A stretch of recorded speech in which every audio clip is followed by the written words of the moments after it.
Well, there is a feeling of some hopelessness in the government concerning the trade relationship with the US, with the official announcement last week that there would be no exemption for steel and aluminium tariffs granted, and a feeling yet more tariffs are going to come on.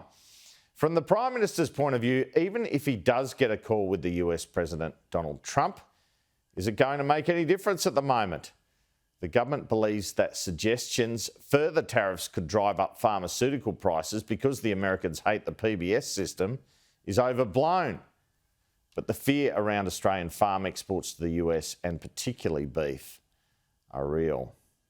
We know Trade Minister Don Farrell has been on the phone to Commerce Secretary Howard Lutnick early last Friday morning, and he will be on the phone to the US Trade Ambassador Jamieson Greer tomorrow.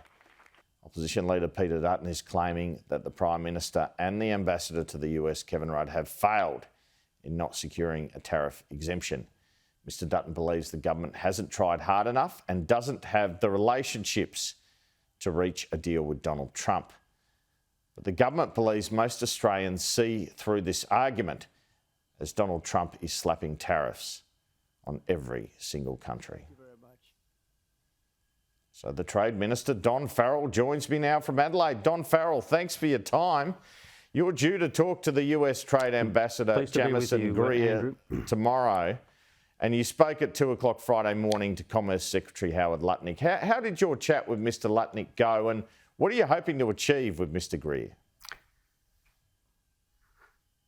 Look, Andrew, I did speak with Commerce Secretary Lutnick. That's the second contact we've had with one another since he just recently was appointed to that position.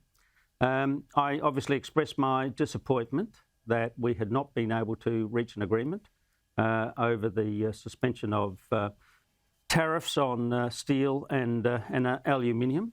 But I did say that there's obviously a further review, and you've talked about some of the issues that potentially arise, that the US government is undertaking by the early part of April. And I indicated to him that we want to continue to talk with them. I find that discussion is the best way to resolve these issues, not retaliatory tariffs, but discussion.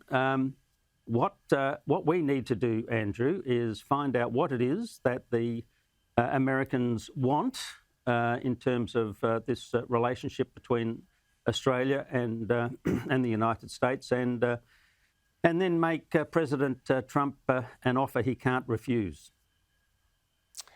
And did Howard Lutnick give you any indication of what they might be after? Because obviously you offered them some form of critical minerals deal. Did he give any ray of light you had a chance? I mean, I think you've said that President Trump allowed Australia or the Prime Minister to believe there was a chance when there wasn't. Has he given you any suggestion there's a chance, or was he holding the line and saying, look, this is our America First policy, that's it? Look, it wasn't a pessimistic conversation, I'm pleased to say, Andrew. But look, he gave no assurances about what might happen in the next round of negotiations. Our job is to sit down and continue to talk. I think the important thing here to understand, Andrew, is that when President Trump, in his first iteration, gave Australia an exemption to Prime Minister Turnbull, it was one of over 30 exemptions that the United States gave to a range of countries around the world. So more than 30 countries, including most of our competitors in the American market, were able to get an exemption. On this occasion, not one country got an exemption on either steel or aluminium. Now, that's obviously, we think that's bad news. We think it's bad news, obviously, for the companies that trade in Australia with the United States. It's also bad news for the Americans, because what that has done is simply pushed up the price of steel and aluminium in the US market, and that has to have an impact both on inflation and on jobs. So part of my job is to continue to put the arguments to the Americans that in fact, this is the wrong policy to adopt. We should actually be doing the opposite. We should be making more free trade, more fair trade, rather than less trade. And of course, one of the things that we've done in government is diversify our trading relationship. So we have new agreements with the United Kingdom. We've got new agreements with India. I think we're just about to get another offer from the Indians to even expand our trading relationship with India. We've signed a new agreement with the United Arab Emirates. This is like dealing with the Woolies warehouse of the Middle East. If you can get your products into the United Arab Emirates, then you can get it all around the Middle East. On Tuesday night, I spoke with my Korean counterpart, Mr. Aun, and we've got identical problems with the United States. Of course, they sell a lot more steel into the United States than we do, but we're talking about how we can expand our relationship with Korea so that we can sell more product into Korea. So it's a two-pronged approach, Andrew. We are continuing the discussions with the United States. We'll continue to discuss. We're not going down the track of some countries in applying retaliatory tariffs. I don't think that will work. It hasn't worked for any other country. Why would it work for us? No. We want to explain our position, and we want to get those exemptions for Australian companies because it's good for prosperity in the United States, but it's also good for prosperity in Australia. Well, I think you got Buckley's chance of arguing free and fair trade to the Trump administration, to be frank, Minister, but what's the worst case scenario here? What's the worst case scenario? $30 billion our exports to the US. Could we lose it all? Look, I don't believe so, Andrew. And just on that first point you made, Buckley's chance, when I came to this job 3 years ago, we had $20 billion worth of trade bans in China. People told me, look, you will never, ever get that trade back. At the end of last year, the last of the products that had been subject to those trade impediments, namely crayfish, we got back into China. And since then, in the first month of that new trade, we got $188 million of crayfish sold into China. You can reverse these decisions, Andrew, so don't give up on us just yet. You can get countries to realise, if you keep talking to them and you keep making your arguments, which is exactly what I intend to do, if you keep making your arguments, you can in fact convince countries that the policies that they are adopting are in fact counterproductive, just as they were with China. Okay, but what's the worst case scenario? What's the worst case scenario here? Look, I wish I could tell you exactly what the American government is finally going to do. To be honest with you, I suspect they don't even know themselves right now. They're conducting this review. They're conducting the review in respect of every single trade agreement they have. It's not just Australia, it's every country. And my job in the discussions that go on in this coming week and in the weeks ahead is to get the best result for Australian producers, and that's what I intend to do. And it'll only be by reaching out, by having discussions, by putting our point of view, that we're going to get an acceptable outcome here. In any of these discussions, do you talk about the prospect of a phone call between Prime Minister Albanese and President Trump?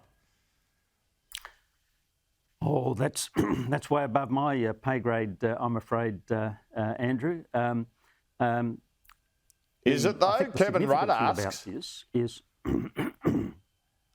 well, he's the ambassador. Of course he asks, and that's the job of the ambassador, to do that representation on behalf of the Australian Prime Minister. How many times has he asked? Do you know? The significant thing.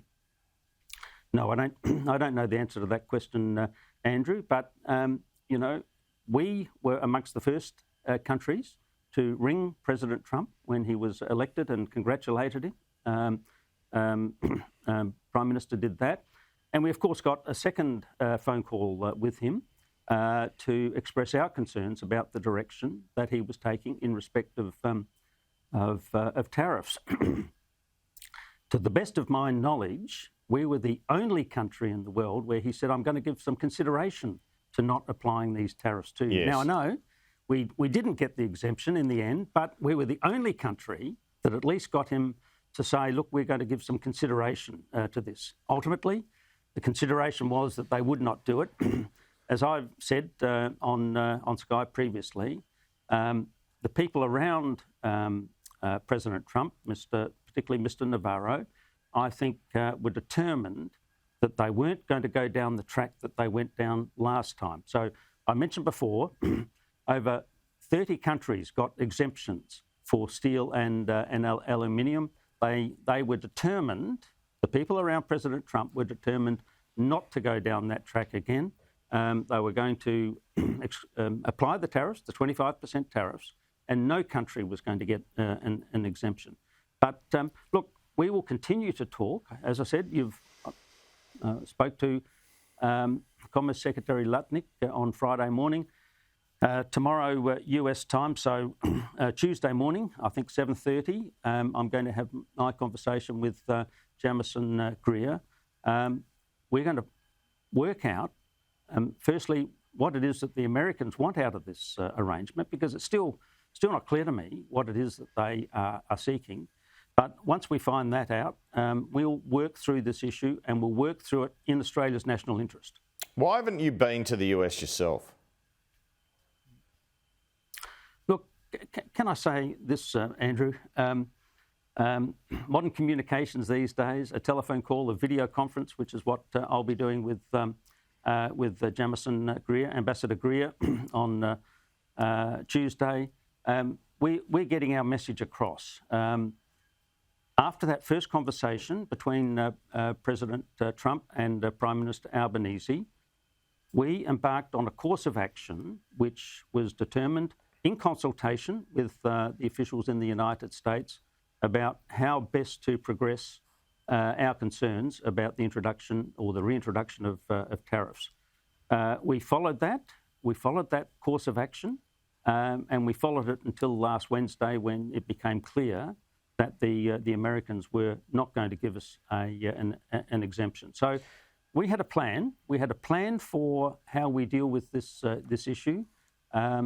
We were hopeful, certainly based on early discussions, that we would get a successful result here. In the event that didn't happen, but we're not giving up. We're continuing the talks, and in fact, in lots of ways, the talks will be beefed up in the weeks and the months ahead as we try and resolve all of these issues. See, Peter Dutton says... They're not easy issues, Andrew. No, they're not. But Peter Dutton says you haven't got the relationships. He's pointed the finger at Kevin Rudd. The suggestion is Albanese, the Prime Minister, was seen as too close to Joe Biden. Penny Wong found out from the media that this had occurred. What do you say to all that? I mean, his contention as we go into an election campaign is their government would have better luck with the US administration. What do you say to that? Look, Peter Dutton couldn't go 2 rounds with a revolving door, Andrew. What happened, when we came to government, there were $20 billion worth of tariffs and trade impediments with the Chinese. If Peter Dutton's so good at building relationships and solving problems, they didn't get a cent. They didn't get a cent or a single tariff removed in that previous 3 years in government. We got the best result or the best response of any country in the world. We got a consideration by the President to review these tariffs. Now, okay, it didn't ultimately result in us getting the tariffs removed, and we accept that. We accept that situation.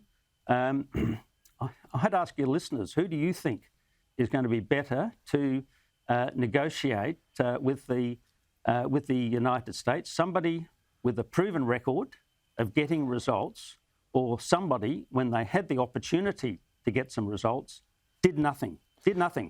Andrew, they did nothing. What would a tariff do to the beef industry? It would certainly have clearly a negative impact. The United States, I think, is, if it's not the largest export market for our beef industry, it would have a significant impact.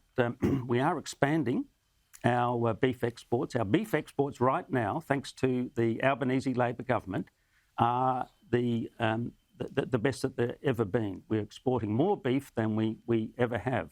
The significance, of course, to the United States about our beef exports is that most of it goes into McDonald's hamburgers, and if you push up the price of those beef exports by 25% or 10% or whatever the figure is, then you simply push up the price of hamburgers in the United States. It doesn't make any sense, Andrew. It doesn't make any sense at all. Sure. You want to be pushing prices down. You don't want to be pushing them up. Indeed. There's also speculation the trade war could harm the PBS somehow and cause pharmaceutical prices to go up. How would that occur, and what do you make of that speculation? Well, it simply is speculation. That's all it is, Andrew. I've not heard one comment from any person in the United States that refers to the PBS. We've got a terrific health system. We're continuing to improve all the time. Minister Butler is always coming up with new ideas to improve our health system. The PBS is an essential part of our health system, and there will be absolutely nothing that the Americans can do to impact on our health system or the PBS system, and we certainly would not contemplate doing anything at any stage that makes our health system more expensive. We want to put downward pressure on the cost of health, Sure. and we're going to continue to do that, especially if we get re-elected in a few weeks' time. It's been reported the deal that Australia put on the table was access to our critical minerals like lithium, manganese. What's the nature of that deal? Presumably, America would still have to pay for the minerals. Would they get the minerals at a cheaper rate? Would they have the first right of refusal on the minerals? What are the minerals to be used for? Making mobile phones, electric cars and the like? Yeah, look, Australia is very fortunate in the sense that we have either the largest or the second largest reserves of all critical minerals and rare earths in the world. Now, critical minerals are different from other minerals. If you go up to the Pilbara, you can see iron ore as far as the eye can see, Andrew. Critical minerals tend to be in much smaller deposits, and they're much deeper down. Two things about that. They are more expensive to extract, and they take longer to dig out of the ground, and they don't last as long. So you've got to keep finding new resources. What this means for what we were proposing to the Americans was continued and improved investment in getting access to those critical minerals. We've got some of the most sophisticated miners in Australia, Andrew. We've got a very sophisticated mining operation here, much more sophisticated than the Americans. But the thing we often don't have is access to capital. So the offer to the Americans was, look, we'll work with you. You want these critical minerals. You want them for electric batteries in cars. You've mentioned some of the other things, mobile phones, all of these sorts of things. But the process of extraction is expensive. We need capital. We want to work with other countries. We want to particularly work, for instance, with the Europeans. We've made them some offers in this regard. It's not about cheaper prices. It's not about preferred access. It's about ensuring that they've got a reliable supply chain to ensure that when they need these critical minerals, you've got a reliable country like Australia who can provide them. So would that be Australian money or American money when you talk about increased investment in digging them out? Both. Okay, and that was put. So an Australian financial offer was put on the table? No, it wasn't a financial offer in that sense. It was a way forward to try and get support both in Australia and in the United States for extracting these critical minerals. If we're going to go down the track of decarbonising our economies, this is the way we need to go. but it's going to require investment, significant investment. The Australian government is already making significant investments in this area, but to get to where we want to get to in terms of that net zero project, then we need more investment. Do you see the hand of Elon Musk in it? Do you see the hand of Elon Musk in any of this? The keenness of the Americans for these critical minerals? Well, look, they didn't accept our offer. So if Mr. Musk was involved in this, then he doesn't appear to have influenced the result, if that was what he was after. To the best of my knowledge, Mr. Musk was not involved in any of these discussions that all right, no worries. I've been made aware of. We're nearly out of time. Overnight, the PM reiterated in a meeting with European leaders he would consider sending peacekeepers to Ukraine if there was peace. They'll be controversial with a lot of Australians because it's not our region. We know Peter Dutton doesn't support this. Is the PM trying to muscle up here after Peter Dutton has continually called him weak? What's the motivation to get involved in this conflict? Andrew, for the last 80 years, in other words, since the end of World War II, Australia has been involved in peacekeeping missions all the way around the world. We've come out right from day one. Prime Minister Albanese has been very clear and very strong on this. We support Ukraine. Ukraine's fight for democracy, Ukraine's fight for its sovereignty is Australia's fight. It's Australia's fight. We've made significant financial contributions to Ukraine to ensure that they can defend themselves from this illegal and immoral monster, Putin. And we'll continue to do that. And if Prime Minister Starmer says, look, will you contribute to peacekeeping? I think that's the right thing to do. Look, it's not all about popularity and so forth, but it's the right thing to do. We want to see peace around the world. The best thing that Australia can do in terms of any international relationship is to support peace. And if we can make a contribution to that peacekeeping effort, then I think we should.